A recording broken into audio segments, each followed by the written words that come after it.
Trupi gjykues në çështjen kundër Hashim Thaçit, Kadri Veselit, Jakub Krasniqit dhe Recep Selimit njoftoi mbylljen e procedurës së paraqitjes së provave.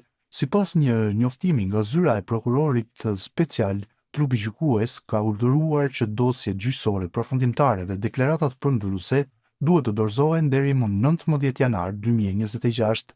Deklaratat përmbylluese janë planifikuar të paraqiten nga 9 deri më 13 shkurt 2026, me datat 16 dhe 18 shkurt të rezervuara për rast nevoje.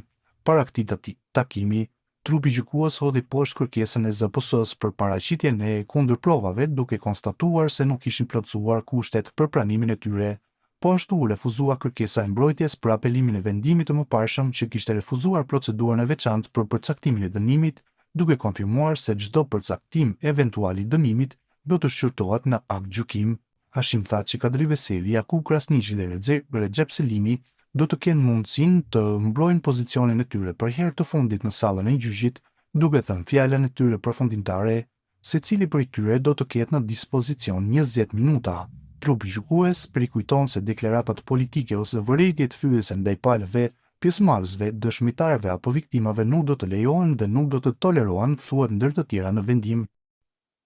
Analisti Halil Geci thotë se Shtetet e Bashkuara të Amerikës dhe Bashkimi Evropian në fushat janë krah Albin Kurtit.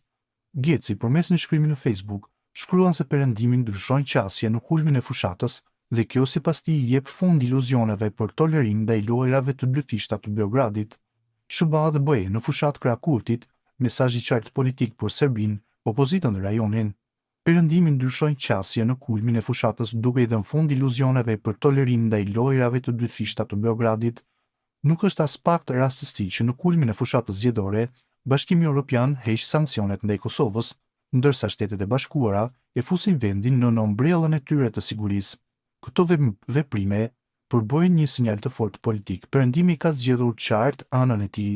SBA dhe BE, pas vitesh përpjekjesh për të joshur dhe bindur Serbinë që të largohet nga ndikimi rus, kinez dhe ai i Koreas së Veriut, duket se kanë arritur në përfundimin se Beogradi ka luajtur vazhdimisht lojë të dyfisht. Serbia ka përfituar nga tolerimi i perëndimit, ndërsa paralelisht ka forcuar aleancat me kundërshtarët strategjik të tij. Kur u bë qartë se kjo qasje nuk po prodhon rezultate, SBA dhe Bashkimi Evropian ndryshuan kurs. Jo rastësisht, në fillim të fushatës zgjedhore në Kosovë ata vepruan fuqishëm në mbështetje të qeverisë Kurti. BE hoqi sanksionet ndërsa SBA rriti ndjeshëm garancitë e sigurisë për Kosovën, shkruan Geci. Tutje Geci thotë se veprimet e fundit të SBA-s dhe Bashkimit Evropian tregojnë se aleancat nuk ndërtohen mbi servilizëm. Ky është një mesazh i drejtë për drejtë jo vetëm për Serbinë, por edhe për opozitën kosovare që ka ndërtuar narrativën e saj mbi idenë se Kurti ishte izoluar nga aleatët perëndimor. Realiteti dëshmoi krejt të kundërtën.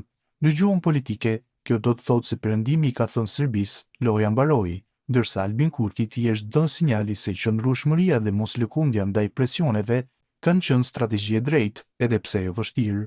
Tendimet e fundit të SBA-s dhe BE-s tregojnë se aleancat nuk ndërtohen mbi servilizëm, por mbi parime dhe besueshmëri. Kosova për herë të parë pas shumë kohësh po trajtohet si partner serioz i sigurisë perëndimore, ndërsa Serbia po përballet me pasojat e politikës së saj të paqartë.